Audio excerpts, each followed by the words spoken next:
Boa noite, Júlio. Noite, Roberto, tudo bom? Tudo bom, e você? Joia, tudo jóia, graças a Deus. Boa noite pra todo mundo.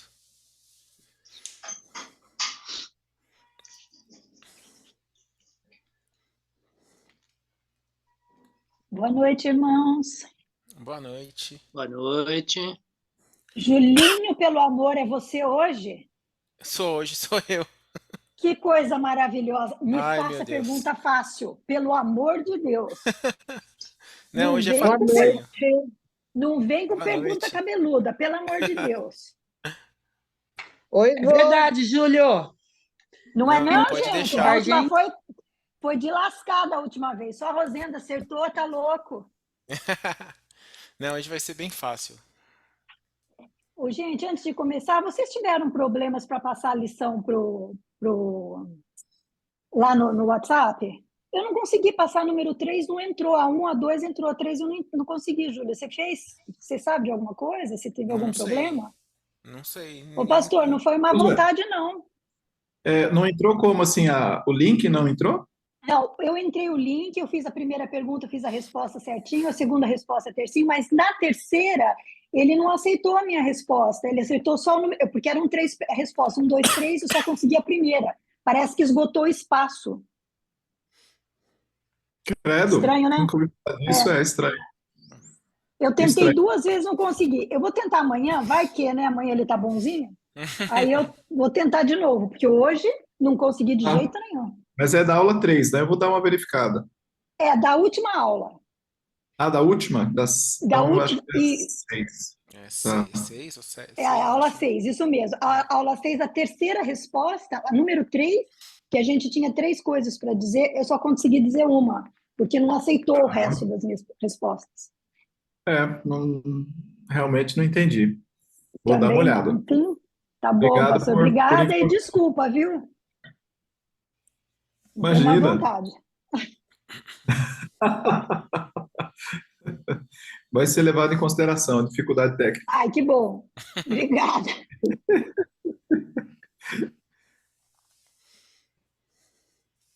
Bom, deixa eu ver. Bom, o pessoal está aqui. Alguns ainda estão pegando. Eu sei que hoje ô o pastor, coral tem uma. Parece que o coral tem um compromisso não, na igreja de Vila Mariana, né? Vai ter um ensaio lá. Então, isso, isso deve tirar algumas pessoas do ao vivo, né? é, Mas ô o pessoal, pastor, eu ainda sim. estou ainda para te enviar as respostas, tá? Mas não é má vontade, não, é que eu estou final de bimestre, eu estou com mais de 200 provas para corrigir, pastor. Uhum. Então, são Imagino. 5 salas de 40 e tantos alunos, eu estou assim, a semana passada e essa, tá uma coisa de louco. Mas eu, Eu, eu vou enviar, viu, pastor? eu entendo, Glaucia. Eu já passei por isso uma vez na vida, porque eu fui professor durante um. Eu fui professor um bom tempo, mas de classe, assim, não era do estado, era uma escola particular. E quando eu cheguei lá, eu fui um professor que entrou para substituir, e eu lembro que, como eu era um professor novo, eu tinha menos privilégios do que os professores mais antigos da casa. E a, a escola, Sampous era o nome da escola, ela, então tinha uma semana de provas, né? E aí, mas só que todos os professores tinham que entregar as notas no final da semana. Enfim, as provas de inglês, que era o caso, elas foram feitas tipo na quinta-feira e eu tinha que entregar as notas na sexta. Então eu sei o que ia passar uma madrugada inteira corrigindo prova. Nossa, pastor. Eu ainda Mas caí na bobeira, eu dei 4 avaliações. ah, Misericórdia, uma delas eu dei tudo dissertativo. Ah, pastor, tudo dissertativo. o senhor não tem noção do que é isso. Eu estou Por isso quase que comprando uma bola de cristal para ver se eu descubro o que a molecada escreve, porque eu acho que nem eles conseguem ler. Imagina eu que fico adivinhando o que está escrito lá. comprar um software de scanner que também faz leitura de rabiscos. Tá bom. Bom, gente, então sejam todos bem-vindos.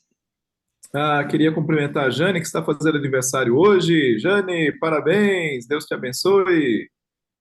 Boa noite, obrigado, pastor. Olha só, isso está aqui Parabéns, com a gente. gente. Vai Feliz comemorar aniversário. aniversário assistindo a aula. Verdade, com certeza, né? Tem que ter o comprometimento. Ainda mais a aula do Júlio, todo mundo merece. Ai, meu Deus. Verdade. Tenha misericórdia deles, pastor. Olá, boa Gente, noite a todos. boa noite, Tomoko. O assunto Parabéns, hoje é muito interessante. parabéns para a Jane também. Parabéns! Muito obrigada. De presente aniversário, segue a aula do Júlio. Vamos fazer uma oração? Vamos. É, E aí, em seguida, vamos começar. Janice, boa noite, tudo bom?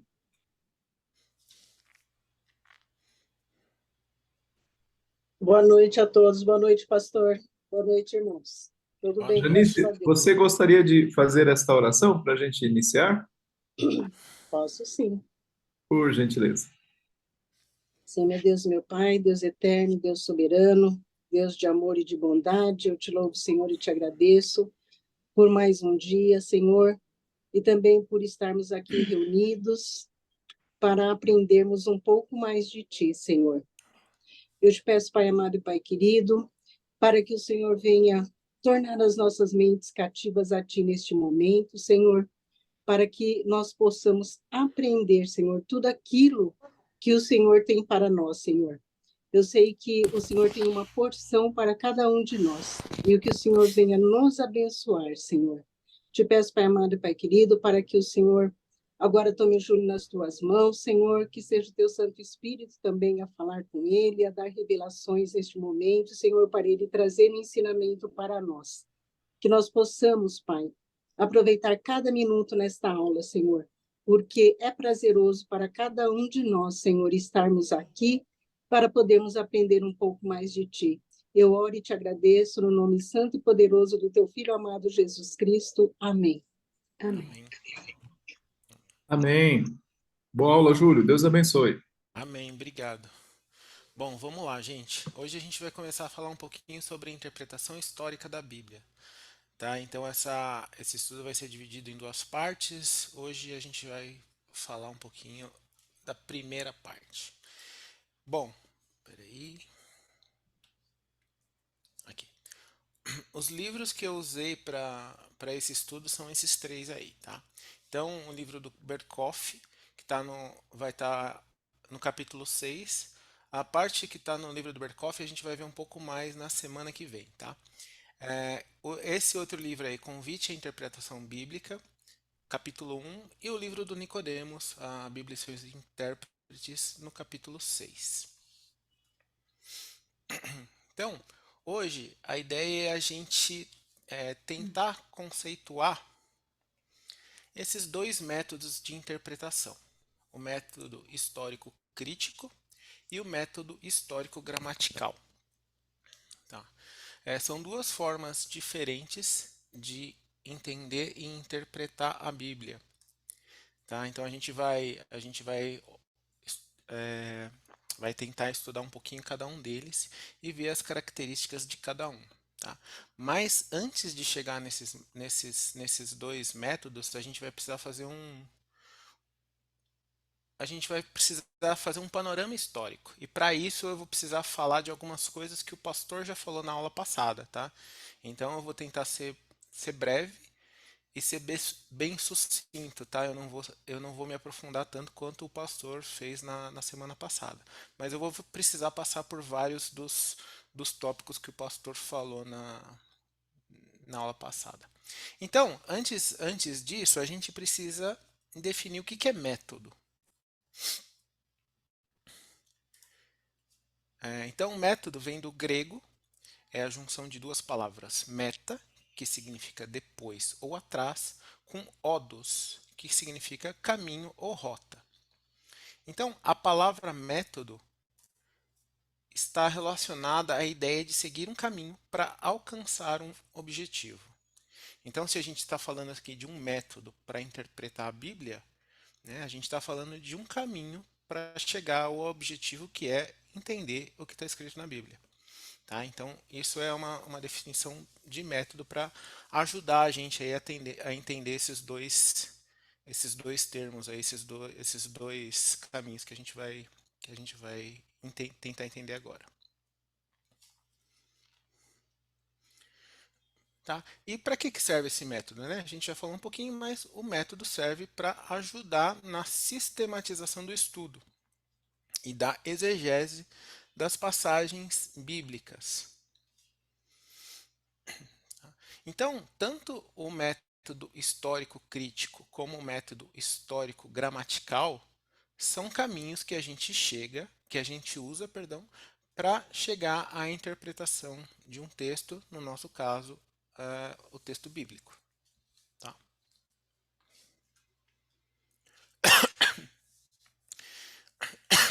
Então, antes de chegar nesses dois métodos, vamos repassar um pouquinho do que já foi dito semana passada.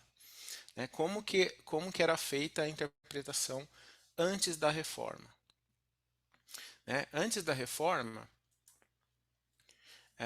existia um tipo alegórico de interpretação, né? Que o pastor comentou bastante sobre isso. O pastor falou sobre Orígenes, né? Os 3 níveis de interpretação de Orígenes. Esse desenho aí é uma ilustração de como seria Orígenes. O pastor falou também que um 4º nível de interpretação foi implementado por Agostinho. Né? Então vamos dar uma olhada nesses 4 níveis aí, 3 de Orígenes e 1 de Agostinho, que o pastor já comentou semana passada. Então, o primeiro deles, o sentido literal ou histórico, busca o sentido evidente e óbvio do texto. Tá? Isso aqui eles faziam antes da reforma. O sentido alegórico ou cristológico é o sentido mais profundo, apontando sempre para Cristo. O sentido tropológico ou moral, relacionado ao cristão e sua conduta. E, finalmente, no sentido anagógico ou escatológico, relacionado ao futuro. Tá? Então, antes da Reforma Protestante, a Bíblia ela era lida e interpretada, né, em muitos casos, com base nesses 4 princípios, nesses 4 sentidos diferentes. Então, a Bíblia, o mesmo texto, tinha 4 sentidos diferentes de interpretação. Tá? E aí, o que aconteceu? Né? Se a gente pegar esse método, a gente pode interpretar textos das mais diversas maneiras. Né? O Augusto Nicodemos ele fala de uma interpretação que era comum nessa época, e ele cita o exemplo da parábola do bom samaritano. E aí ele cita uma interpretação alegórica desse texto da parábola. Né? O texto está lá em Lucas 10, de 30 a 37. Eu vou ler aqui. Jesus prosseguiu dizendo: certo homem descia de Jerusalém para Jericó, e veio a cair em mãos de salteadores, os quais, depois de tudo lhe roubarem e lhe causarem muitos ferimentos, retiraram-se, deixando-o semi-morto. Casualmente descia um sacerdote por aquele mesmo caminho, e vendo-o passou de largo. Semelhantemente, um levita descia por aquele lugar, e vendo-o também passou de largo. Certo samaritano que seguia o seu caminho passou-lhe perto, e vendo-o compadeceu-se dele. E chegando-se pensou-lhe os ferimentos, aplicando-lhes óleo e vinho, e colocando-o sobre o seu próprio animal, levou-o para uma hospedaria e tratou dele. No dia seguinte, tirou 2 denários e os entregou ao hospedeiro, dizendo: cuida deste homem, e se alguma coisa gastares a mais, eu te indenizarei quando voltar. Qual desses 3 te parece ter sido próximo do homem que caiu nas suas mãos dos salteadores? Respondeu-lhe o intérprete da lei: o que usou de misericórdia para com ele. Então lhe disse: vai e procede tu de igual modo. Tá? Aí o Augusto Nicodemos ele dá uma interpretação para esse texto que, segundo ele, era usada nessa época. Então, uma interpretação totalmente alegórica. Né? E o que ele fala? ele fala que esse texto poderia ser lido ou poderia ser entendido da seguinte forma: esse homem que descia de Jerusalém para Samaria representava Adão, né? Os salteadores que atacaram e derrubaram esse homem representavam a queda. O levita e o sacerdote que não socorreram esse homem representavam a lei e os sacrifícios do Antigo Testamento. O bom samaritano representa Jesus, que é ele que vai cuidar do homem caído. O óleo e o vinho representam o sangue de Cristo que purifica os pecados. O levantar do homem e colocá-lo sobre o animal representa o novo nascimento. O jumento representa o evangelista.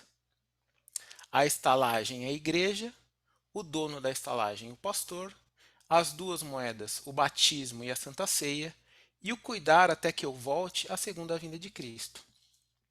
E aí o Nicodemos conclui, ele diz que sim, né, toda a parte interpretativa, tudo que ele falou quando ele fez a interpretação é verdade, tudo isso existe e é bíblico, né? Adão, a queda do homem, as leis, os sacrifícios, Jesus, o sangue que purifica, mas os textos não casam. Então assim, ele fala que essa interpretação não tinha nada de errado, só que ela usava o texto base que não era o texto mais adequado para ela. Então, assim, era uma interpretação que não tinha a ver com o que o autor do texto queria dizer quando escreveu esse texto. Mas esse tipo de alegoria era muito usada naquela época. Tá? Mas, com a reforma, a maneira de mudar, a maneira de pensar a interpretação e a maneira de fazer as coisas foi mudando. Tá? Então, esse tipo de interpretação, embora ainda exista hoje, né? Então, se você for ver cultos na internet, for em alguns lugares, você vai ver esse tipo de referência, esse tipo de comparação, esse tipo de extrapolação que não tem, né, teoricamente não tem nada a ver com o texto, não tem nada a ver com a intenção. A gente vai ver aqui que a intenção é uma coisa muito importante na hora de tentar entender o que está escrito na Bíblia. Tá? E aí chegou a reforma. E o que aconteceu na reforma? Né? Tanto católicos quanto reformados tinham uma coisa em comum. Tá? Aqui eu coloquei uma imagem de Lutero e uma imagem do Papa, na época de Lutero, que era Paulo III. E o que eles tinham em comum? Eles achavam que a Bíblia, eles criam que a Bíblia é a palavra de Deus. Isso valia tanto para reformados como para católicos. Né? Mas aí começavam as divergências, né? Ou seja, o que era igual era somente isso. Mas os protestantes diziam que a Bíblia é a única regra de fé e prática a ser adotada. Já os católicos diziam que, além da Bíblia, a tradição da igreja e a autoridade do Papa também contavam como regra. Né? Também contavam como coisas inspiradas por Deus. Então, o Papa, quando fazia um pronunciamento, ele estava fazendo um pronunciamento inspirado. Então, esse pronunciamento do Papa tinha autoridade. E assim, e para os reformadores, somente a Bíblia era infalível. O Papa não podia ser considerado infalível e nem a tradição. Né? Então, somente a Bíblia era infalível e inerrante, né? Além de ser a única regra de fé e prática, como está escrito aí. Eles tinham como base, como o pastor falou bastante sobre isso na semana passada, a escola de Antioquia. Tá? Mas os reformadores também viam a palavra de Deus como uma palavra humana. Então eles sabiam que a Bíblia era a palavra de Deus, mas eles também sabiam que a Bíblia havia sido escrita por homens. A gente já falou disso também numa outra aula. E essa consciência de que a Bíblia era tanto um livro inspirado por Deus, né, tanto um livro divino quanto um livro humano, caracterizou, ou foi a principal característica do tipo de interpretação desta época, da época da Reforma.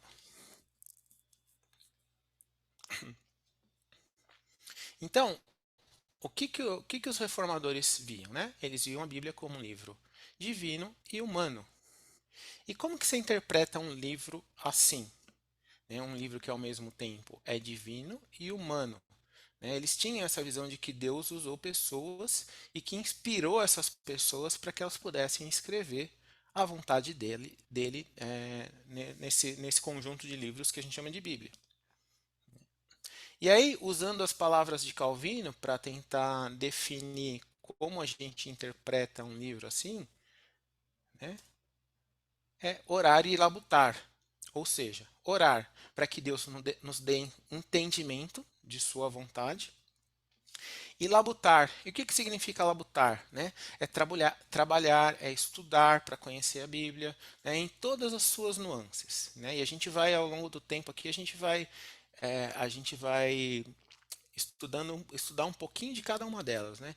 Então, assim, a gente precisa estudar história, a gente precisa estudar filosofia, a gente precisa saber da geografia, a gente precisa saber da cultura da época.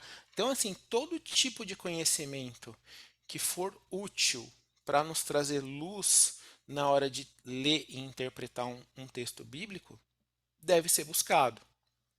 Então, por isso, orar e labutar. Então, o que esse pessoal pensa? Esse pessoal dizia? Né? Eles tinham a certeza de que a Bíblia é inspirada e infalível.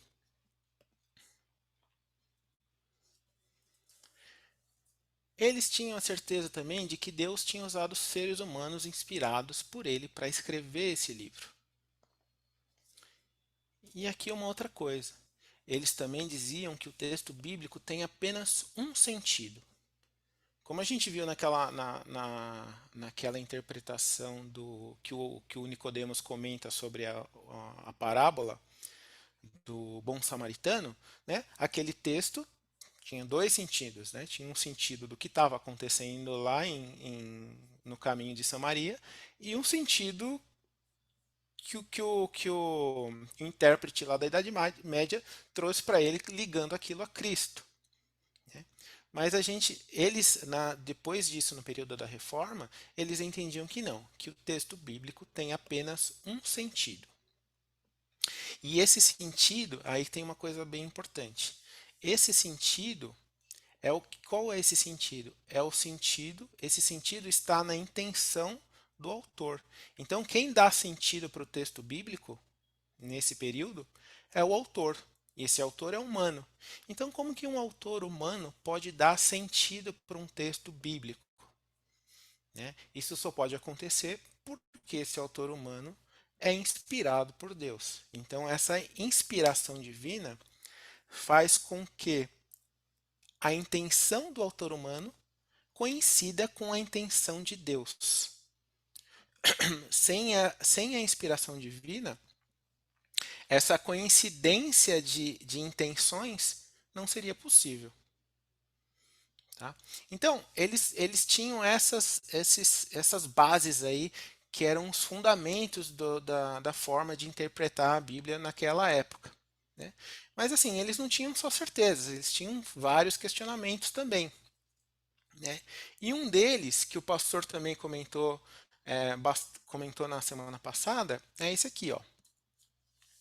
Será que um autor humano, né, será que um autor da Bíblia tinha consciência, principalmente do Antigo Testamento, tinha consciência de todas as implicações do texto que ele estava escrevendo? Né? Então esse era um questionamento que eles faziam na época.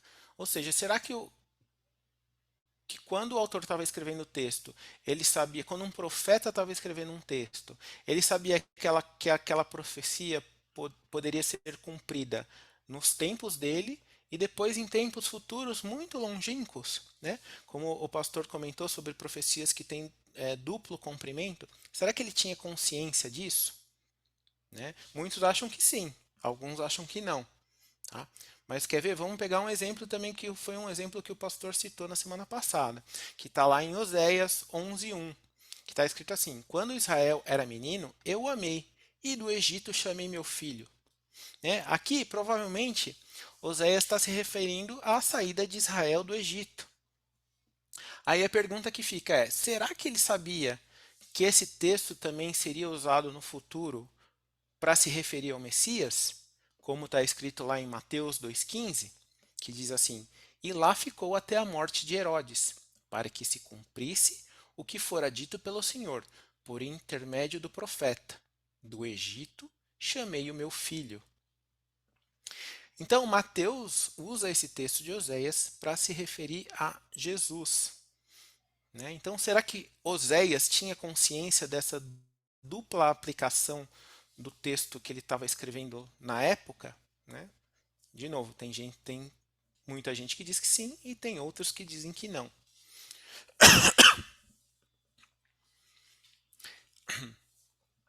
E aí uma coisa importante, né? Que serve para a gente não cometer certos equívocos, né? Mateus tinha autoridade para pegar um texto do Antigo Testamento e aplicá-lo para alguma outra coisa. Né? Ele pegou esse texto do Antigo Testamento que falava de Israel e o aplicou para Jesus. Né? Nós não temos essa autoridade. Né? Nós não somos apóstolos e nós não somos inspirados por Deus. Então, esse tipo de autoridade era uma autoridade restrita, né, aos apóstolos, e por isso que eles puderam fazer uso dos textos do Antigo Testamento e relacioná-los a outros tipos de eventos. Tá?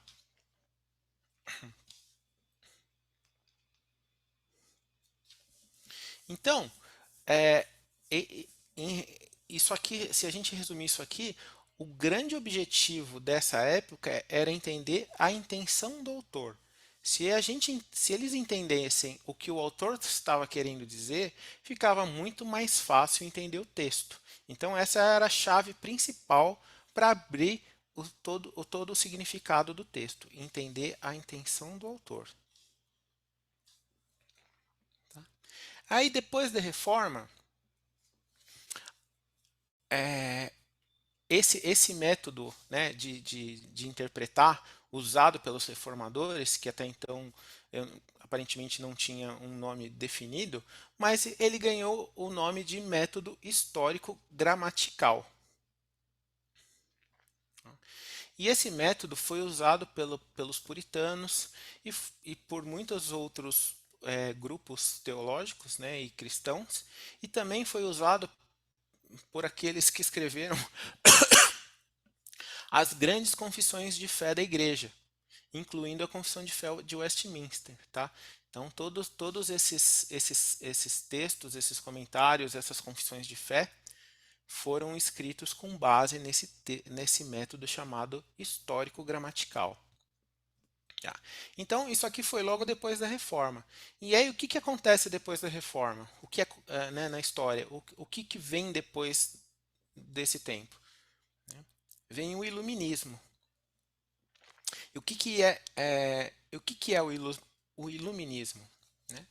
Então, o Iluminismo se iniciou como um movimento cultural europeu do século XVII e XVIII, que buscava gerar mudanças políticas, econômicas e sociais na sociedade da época. Para isso, os iluministas acreditavam na disseminação do conhecimento como forma de enaltecer a razão em detrimento do pensamento religioso. Então, de novo, enaltecer a razão em detrimento do pensamento religioso. Para os iluministas, o homem não precisava de Deus. Deus não era necessário. Para eles, o homem só precisava da razão.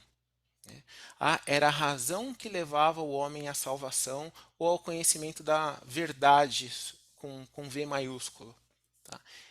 Deus não tinha a necessidade de existir, ou nem isso, não é que não tinha necessidade de existir, Deus não tinha função, né?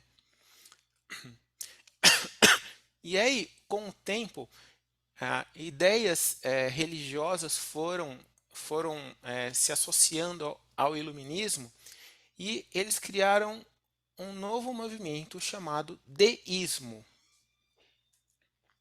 E o que é o deísmo? Né? O deísmo defende a existência de um ser supremo, causa de todas as coisas que existem, origem de todas as leis naturais presentes no universo. Todavia, a existência de Deus não seria demonstrada pela fé ou pela revelação, mas pela razão. Então, o deísmo foi um movimento filosófico religioso que teve apoio nas suas bases de vários cientistas e filósofos da época, né? Esse aí da foto, por exemplo, é o Voltaire. Mas Galileu Galilei apoiou o deísmo, Isaac Newton apoiou o deísmo. Então, esse movimento surgiu nesse período com força. E para eles, Deus havia criado um mundo, só que Deus criou um mundo totalmente funcional. Ou seja, o que isso significa? Significa que Deus não precisaria intervir mais no mundo depois da criação. Então, o que Deus fez? Deus cria o mundo e se afasta. Depois que Deus se afasta da criação, ele não volta mais. Então, Deus está fora do mundo e não tem intenção mais de voltar para fazer qualquer tipo de ação ou intervenção aqui, tá? O Voltaire, por exemplo, que é esse aí da foto, ele foi um grande crítico da Igreja Católica, né? E ele defendia essa liberdade de expressão e o pensamento que foi conhecido como liberalismo, que é uma outra coisa que a gente vai ver. Então, junto com o iluminismo, o deísmo, começa a chegar também o liberalismo, que também é uma coisa importante aí para o que vai se formando com o passar do tempo, tá? Então, para esses caras, o que importava era a razão. Deus poderia até existir, mas ele não era necessário.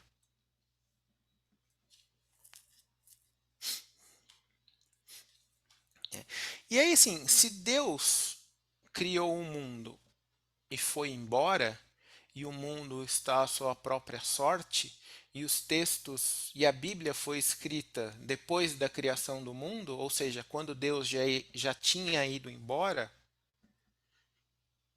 como que a gente explica os milagres? Como que a gente explica as coisas sobrenaturais que são relatadas na Bíblia?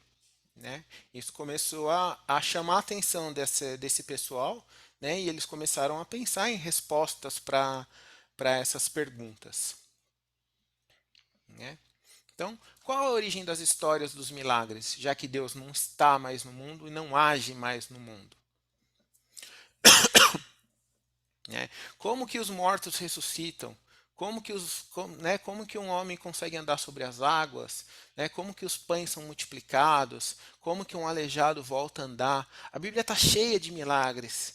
Né? Como que a gente explica isso se a gente está partindo do pressuposto que Deus não age no mundo? Né? Que para o mundo, que para a gente basta a razão. Deus não tem necessidade e Deus não está aqui. Então, como que a gente explica isso? Como que a gente explica todas essas histórias de milagres, né? De coisas sobrenaturais? E aí vem um outro movimento que vai tentar explicar isso com base nesses dois outros aí, iluminismo e deísmo, que é o liberalismo. Então, o que o liberalismo vai fazer? Ele vai pegar as regras de interpretação, né, e vai perguntar como a Bíblia foi escrita. Ou seja, para o iluminismo, para o liberalismo, a regra de interpretação bíblica deixou de ser entender o que o autor queria dizer ou o que Deus queria dizer. Mas para esse pessoal, o que importava era como a Bíblia foi escrita, né? Então, se a gente voltar lá no exemplo dos milagres, se Deus não está mais aqui, mas o texto diz que aconteceram milagres, da onde veio isso? Como esse texto foi escrito? Então a relação de questionamento muda, né?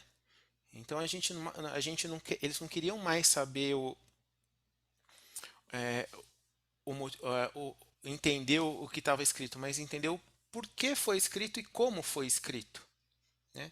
E qual a conclusão que eles chegaram? Aí a conclusão é brilhante. Eles disseram o seguinte, que a Bíblia não relata, que os fatos da Bíblia, relatados na Bíblia, perdão, não são 100% verídicos. Eles diziam que a criação, por exemplo, é um mito. Ou então que o Jesus histórico até existiu. Mas ele era um homem comum, que talvez fosse um sábio ou uma pessoa de bons princípios, mas que o Jesus da fé, o Jesus que salva, o Jesus Filho de Deus, tinha sido uma invenção da igreja primitiva. E eles também diziam que foram criados tantos mitos para falar sobre Jesus que era impossível saber quem de fato tinha sido o Jesus histórico verdadeiro, né? Então, assim, essas pessoas, né, começaram a ser chamadas de liberais justamente por isso, que eles tinham uma visão bem liberal da, da, da, da teologia, né? Isso por volta do século XIX e comecinho do século XX. Tá? E aí, um dos caras considerados como um dos pais dessa teologia liberal foi esse aqui, ó, Friedrich Schleiermacher. Tá? Ele nasceu em 1768 e morreu em 1874. Ele foi filósofo e um pregador alemão. E é considerado como o pai da teologia liberal ou do cristianismo liberal, né? Essa teologia liberal, ela tinha alguns pontos importantes que vale a pena a gente destacar aqui, e eu separei 5 deles. Opa, espera aí que eu fiz alguma coisa errada aqui. Interpretação bíblica não literal, ou seja, os textos bíblicos são produtos históricos e culturais que devem ser interpretados à luz do contexto em que foram escritos. Isso muitas vezes envolve uma interpretação menos literal de eventos milagrosos e histórias bíblicas. Ou seja, esses textos bíblicos eles foram escritos com base em coisas que estavam acontecendo na época, né? E esses acontecimentos da época talvez forçassem por algum motivo o uso de alegorias ou de coisas inventadas para dar substância ao texto. Então, a interpretação não poderia ser literal. Eles também falavam em tolerância religiosa, né? Eles eram tolerantes em relação a outras crenças e a outros tipos de valores éticos, né? Eles valorizavam o diálogo interreligioso e a coexistência pacífica com pessoas de diferentes tradições, religiões e filosóficas, né? Isso aqui é uma premissa do universalismo, né? Então também já estava presente lá no liberalismo. Crença no progresso teológico. Então eles diziam que a teologia e a compreensão religiosa podem evoluir ao longo do tempo. Isso aqui é importante. As doutrinas podem ser questionadas e modificadas de acordo com as novas perspectivas e descobertas científicas. Ou seja, a Bíblia, as doutrinas bíblicas, elas não são lei, ou elas não são para ser seguidas, né? Elas podem ser seguidas hoje, mas amanhã pode mudar. Amanhã a doutrina pode ter um aspecto totalmente diferente de acordo com as novas perspectivas aí que forem levantadas. Tá? Eles também pregavam o pluralismo religioso. Eles diziam que as diferentes tradições religiosas podem conter elementos de verdade e valor espiritual, que a gente deveria aprender com as outras religiões e encontrar pontos em comum. E outra coisa, eles davam uma ênfase muito grande na experiência religiosa pessoal, né? E que a jornada pessoal de cada pessoa é muito importante. E que a fé de cada um deve ser uma busca contínua. E que cada indivíduo tem uma relação direta com Deus. E essa experiência religiosa pessoal, ela muitas vezes pode estar acima dos textos, pode estar acima das doutrinas, entendeu? Então, a experiência vale mais do que um texto ou uma doutrina.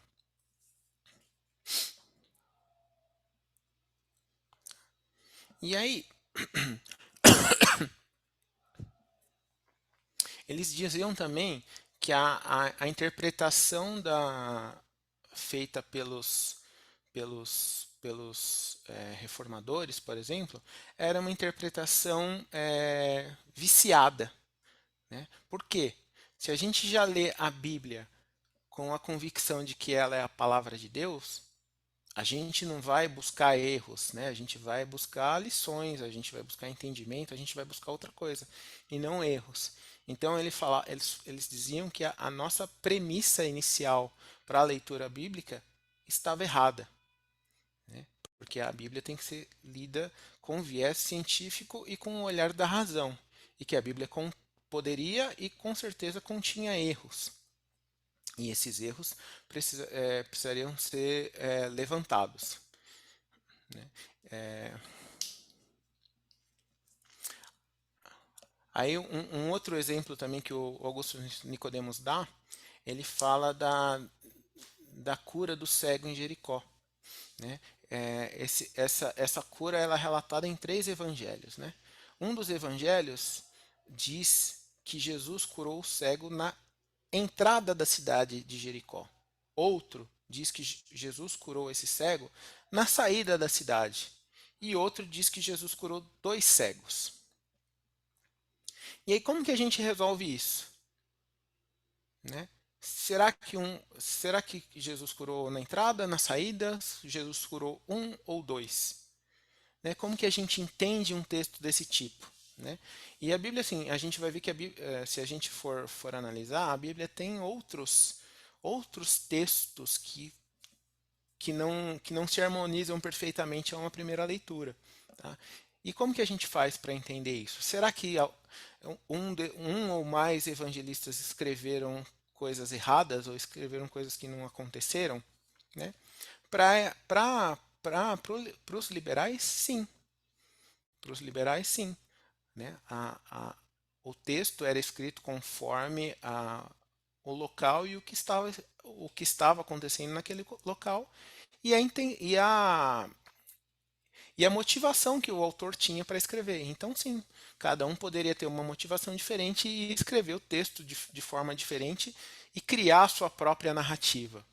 Tá? Então, assim, os 3 poderiam estar errados, de acordo com a visão liberal. E como que a gente entende isso?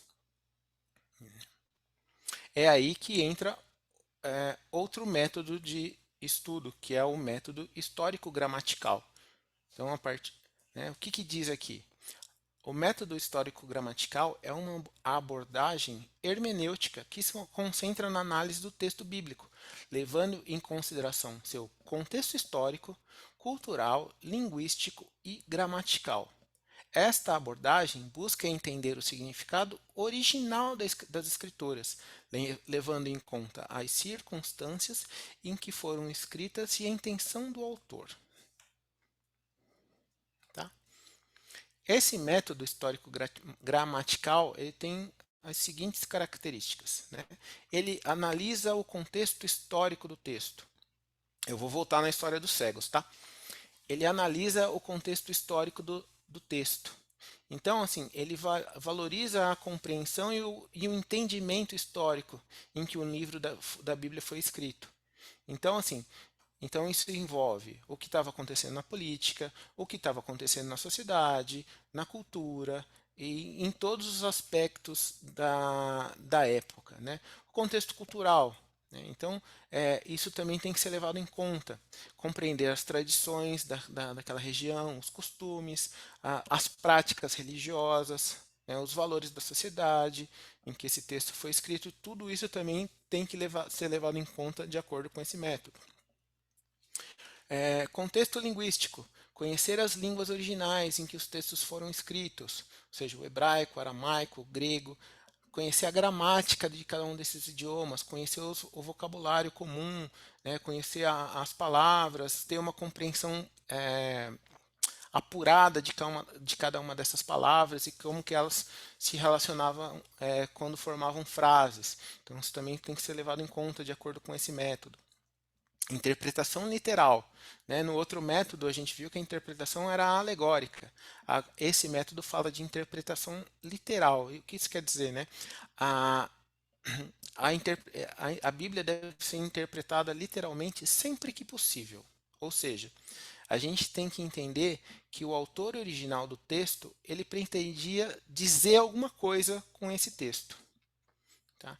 Isso não significa que todos os textos têm que ser interpretados de forma literal. Né? A gente vai estudar mais para frente que a Bíblia tem metáforas, né? A Bíblia tem parábolas, a Bíblia tem simbolismo, né? A Bíblia tem vários padrões literários diferentes e a gente tem que entender cada um deles.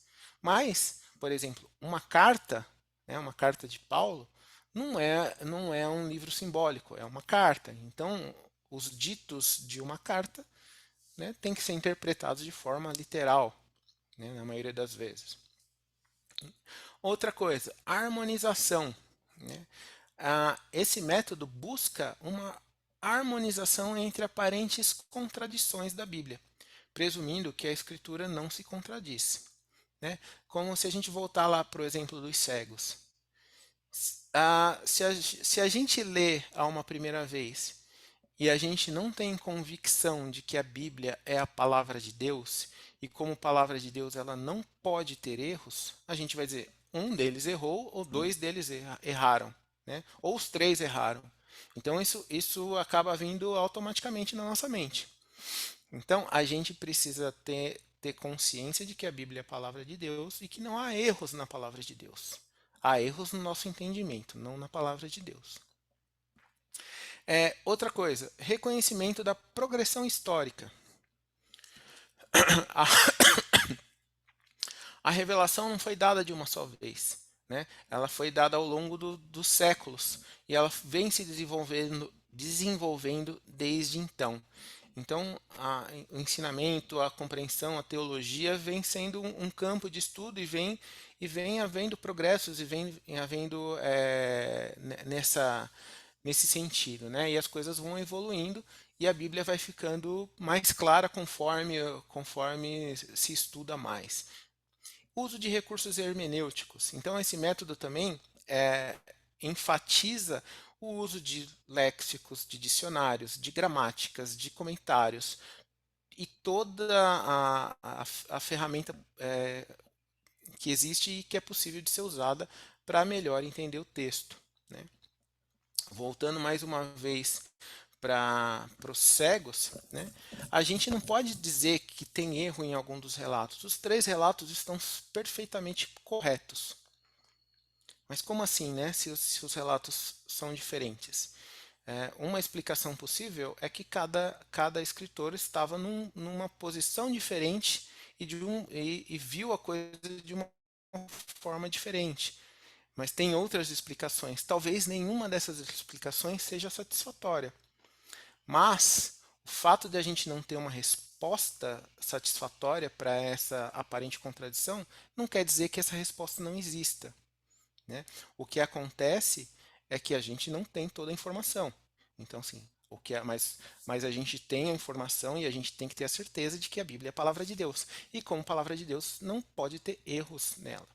Então, assim, né, os estudos continuam acontecendo, a arqueologia continua buscando coisas, os historiadores continuam buscando buscando informações. Então, com o passar dos anos, provavelmente muitos desses textos que hoje não são tão claros e que geram dúvidas vão ser esclarecidos, né? De forma que seja provado que a Bíblia não tem erros, né?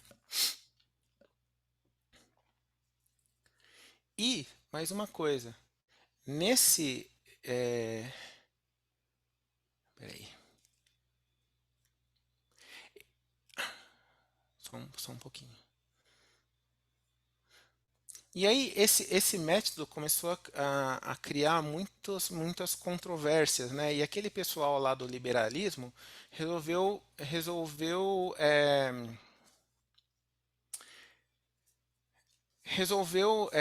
voltar com aquele método deles e chamou esse método deles agora de método histórico crítico.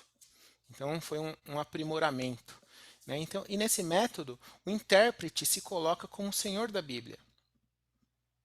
Então, a Bíblia não é mais a palavra de Deus, né? O intérprete agora é o senhor da Bíblia, como autoridade final para determinar a sua veracidade. Então, é quem está lendo que diz se aquilo que está escrito é verdade ou não.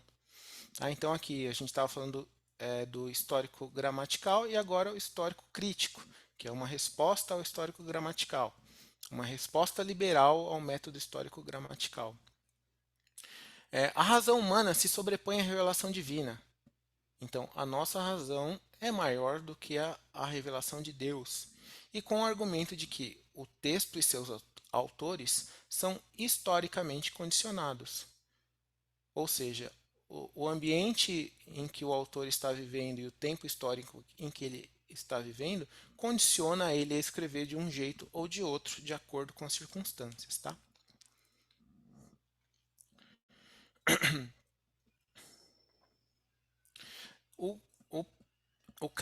A pessoa tida como o pai, o precursor desse método, é esse aqui, chamado Johann Salomo Semmler. Ele foi um teólogo, historiador e comentarista bíblico alemão. Ele viveu entre 1725 e 1791. E ele dizia o seguinte: a raiz de toda a confusão na teologia da igreja acontece por identificarmos as escrituras como palavra de Deus. Ou seja, para ele, se a gente diz que as escrituras são a palavra de Deus, isso causa confusão na teologia, isso causa desentendimentos. Por quê? Ele dizia que as escrituras, na sua maior parte, são um registro humano e por ser um registro humano, é um registro com falhas. Mas ele dizia mais, ele dizia que dentro desse registro humano e cheio de falhas, estava contida a palavra de Deus. E que a tarefa do intérprete era garimpar dentro desses textos humanos e cheios de falhas o que era a palavra de Deus e descartar o que não era. Então, assim, a tarefa do intérprete era essa, não era entender o que o texto estava querendo dizer, mas buscar o que era a palavra de Deus dentro daquele resto todo que não era, que era errado. E aí, junto com esse método, eles criaram, havia uma ferramenta também que ajudava nesse tipo de interpretação, que era chamada de a crítica das fontes. A ideia da crítica das fontes é tentar descobrir quais foram as fontes originais usadas pelos autores bíblicos para compor suas histórias. Ou seja, essa crítica das fontes, ela trabalha com a ideia de que muitos livros bíblicos são compilações de diversos textos escritos por diversos autores. Como assim? O Pentateuco, por exemplo, que são os 5 primeiros livros da Bíblia escritos por Moisés. Né? Para a crítica das fontes, o Pentateuco foi baseado em 4 documentos que já existiam, que foram escritos por autores diferentes. Esses 4 documentos foram unidos, foram compilados e foram resumidos, e foi feito um recorte e cola aí nesses documentos, E a partir desses documentos que já existiam, foram criados os livros que a gente chama hoje de Pentateuco, né? E assim, e que Moisés, não foi Moisés que escreveu esse texto, e que pode ser até que Moisés nunca tenha existido, de acordo com essa crítica das fontes, né? Uma outra pessoa que defendia essa visão foi esse teólogo aqui, um teólogo alemão chamado Rudolf Bultmann. Ele viveu entre 1884 e 1976. Né? Ele dizia assim que menos de 10% do que Jesus diz na Bíblia foi dito por Jesus. Todo o restante foi criado pela igreja para justificar os seus propósitos. Para esse teólogo, por exemplo, se a gente pegar ele dizia que no credo apostólico, a única informação contida no credo que era histórica é aquela parte em que fala que Jesus padeceu sob Pôncio Pilatos. Todo o resto era uma visão de fé, não tinha nada de histórico, né? Então, Jesus nascer de uma virgem, por exemplo, não é um fato histórico. Jesus ter morrido por nossos pecados não é um fato histórico. Jesus ter ressuscitado no terceiro dia não é um fato histórico. Jesus ter subido aos céus não é um fato histórico. Jesus estar sentado à direita do Pai não é um fato histórico. A volta de Cristo para julgar vivos e mortos não é um fato histórico. Todos esses fatos, de acordo com esse teólogo, são fatos que se baseiam na fé das pessoas. Tá? E assim, a Bíblia é um livro de fé, mas a Bíblia é um livro que contém verdades históricas, né? E a gente vai falar um pouco mais sobre isso na semana que vem. E isso é meio absurdo, né, da gente ler, mas é uma coisa interessante, né, que para a gente ficar atento, né, que a Bíblia é um todo, né, é um conjunto de 66 livros. E esses 66 livros são a verdade de Deus, são a palavra de Deus, né? Esses 66 livros têm toda a nossa regra de fé e prática e tem toda a vontade de Deus para nossas vidas, né? Então, isso também é uma fala do Nicodemos. Ele diz que a gente tem que, muitas vezes a gente valoriza algumas doutrinas em detrimento de outras. Muitas vezes a gente foca em algumas partes da Bíblia e a gente esquece de outras que talvez não sejam tão agradáveis assim para o nosso dia a dia e para o nosso tipo de conduta, né?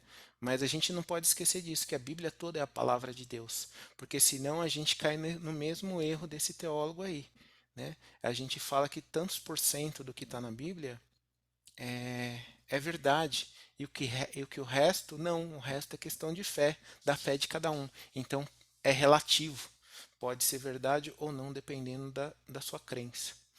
Então, isso é uma coisa muito importante, né? Parece absurdo a gente ler isso aí desse teólogo, mas é uma coisa para a gente ter cuidado e para a gente vigiar e orar para não cair nesse tipo de erro. E aí, gente, por hoje era isso. Semana que vem a gente continua. E aqui agora eu vou mostrar a lição de casa, que, como eu disse, que ia ser bem tranquila. Vocês vão ver que é mesmo. Aqui, ó. Cite as principais diferenças entre o método histórico-crítico e o histórico-gramatical.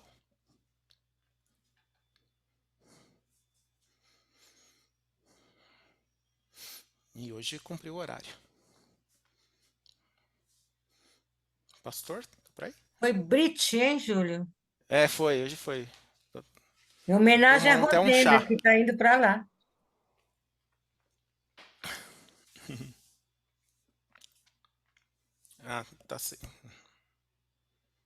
Tá sem voz, pastor. Tá sem som. Joia, pronto, agora. Muito bom, valeu. Foi muito, muito boa a aula.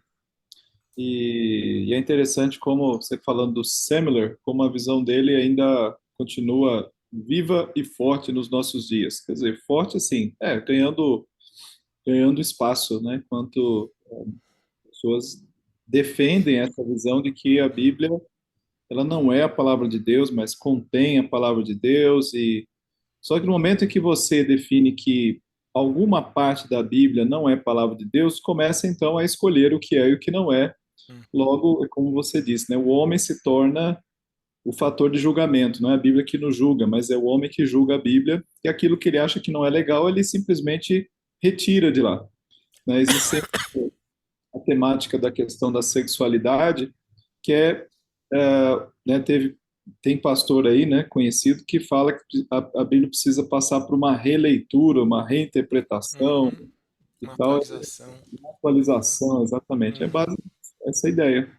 Então, se ela não é inerrante, infalível, então ela precisa ser atualizada e talvez até corrigida, né? Então, Sim. perigo grande. Tudo bem. Tá bom, irmãos. Então, esta é a aula de hoje. Nós vamos orar e daqui a pouquinho vai ser enviado aí o link com a pergunta do dia, valendo valendo aí um doce, né, Júlio? Quem responder ganhará Vai ganhar um bombom. pão de valsa do Júlio, tá? Então, nosso feito. Pessoal, não esquece da lista de presença também, tá? Já estou mandando o link. Façam também, põe na lista de presença, gente, para ajudar a gente e vocês, né? Ok, então vamos finalizar. Tô vendo aqui Eliette com a gente. Eliette, a irmã pode fazer uma oração, por favor?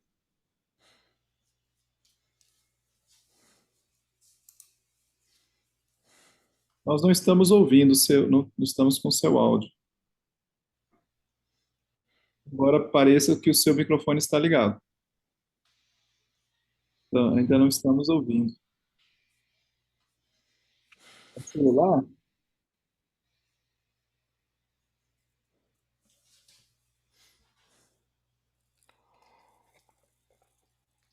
Você ligou de novo o microfone, mas de fato ainda não estamos ouvindo.